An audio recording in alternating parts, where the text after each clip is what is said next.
आज के video lecture में हम सॉल्व करेंगे NCERT example number 5।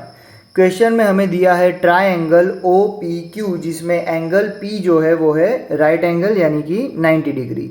Side O P का मेज़र है 7 centimetre and O Q minus P Q है 1 centimetre.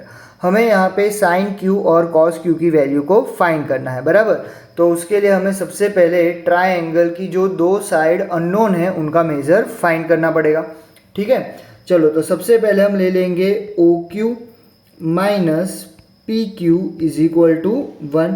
So therefore O Q is equal to क्या हो जाएगा, पी क्यू प्लस 1, और इसको हम बोल देंगे हमारा इक्वेशन नंबर 1। अब हम ट्राइंगल ओ पी क्यू पे पाइथागोरस थ्योरम को अप्लाई करेंगे। So according to Pythagoras theorem,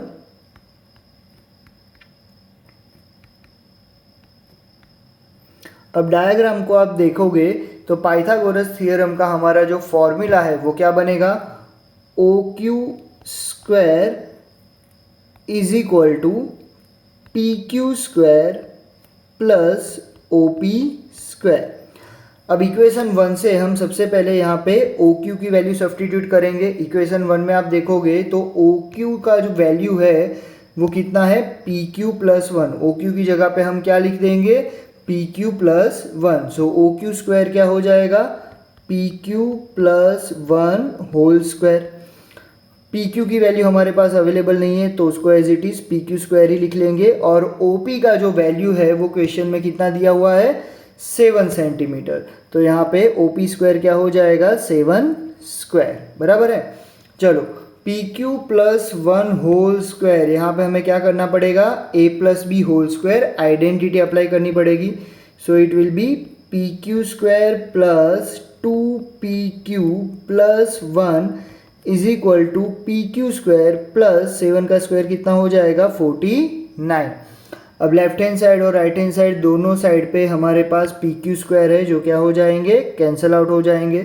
तो हमारे पास जो भी रिमेनिंग टर्म्स बची है वो है 2pq प्लस 1, और राइट हैंड साइड पे हमारे पास बचा है 49।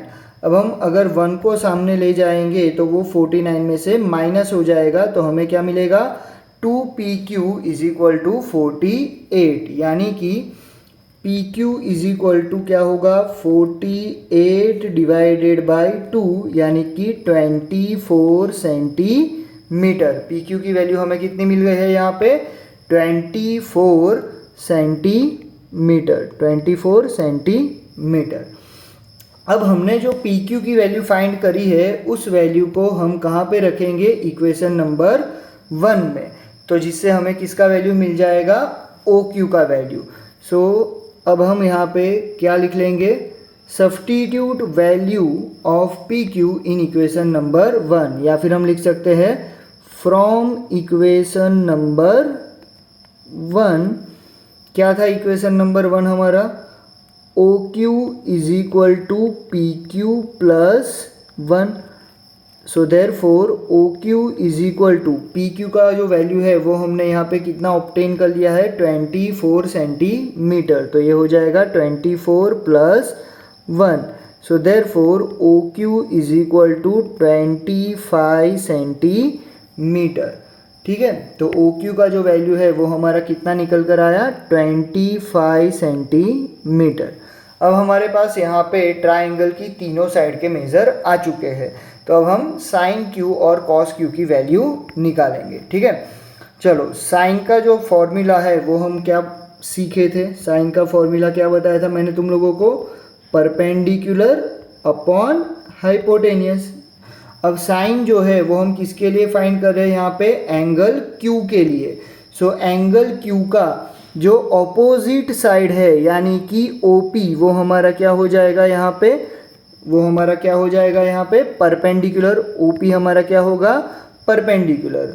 और जो एंगल 90 डिग्री है उसकी ऑपोजिट साइड यानी ओ क्यू हमारा क्या हो जाएगा यहाँ पे, हाइपोटेनियस। तो साइन क्यू का फॉर्मूला बनेगा O P upon O Q, O P upon O Q. O P की जो वैल्यू है वो कितनी थी, 7 सेंटीमीटर, और ओ क्यू की वैल्यू कितनी थी 25 सेंटीमीटर। तो साइन क्यू का वैल्यू हमें कितना मिल गया 7/25। अब दूसरा जो रेशियो हमें ढूंढना है वो है कॉस क्यू, और कॉस का फॉर्मूला होता है बेस अपॉन हाइपोटेनियस। अब डायग्राम में हम देखें तो एंगल क्यू का जो एडजेसेंट साइड है, एंगल क्यू का एडजेसेंट साइड यानी पी क्यू, वो हमारा क्या हो जाएगा बेस। एंड जो एंगल हमारा 90 डिग्री है उसका ऑपोजिट साइड यानी कि ओ क्यू हमारा क्या हो जाएगा हाइपोटेनियस। तो कॉस क्यू का फॉर्मूला बेस अपॉन हाइपोटेनियस यानी कि P Q upon O Q होगा। क्या होगा P Q upon O Q. P Q की जो वैल्यू है वो हमें कितनी मिली थी 24 सेंटीमीटर, और हाइपोटेनियस हमारा कितना है 25 सेंटीमीटर। तो यहाँ पे कॉस क्यू का हमारा वैल्यू कितना आया 24/25। होप आपको क्वेश्चन समझ में आ गया होगा। अगर क्वेश्चन से रिलेटेड कोई भी डाउट है तो आप मुझे कमेंट सेक्शन में बता सकते हैं।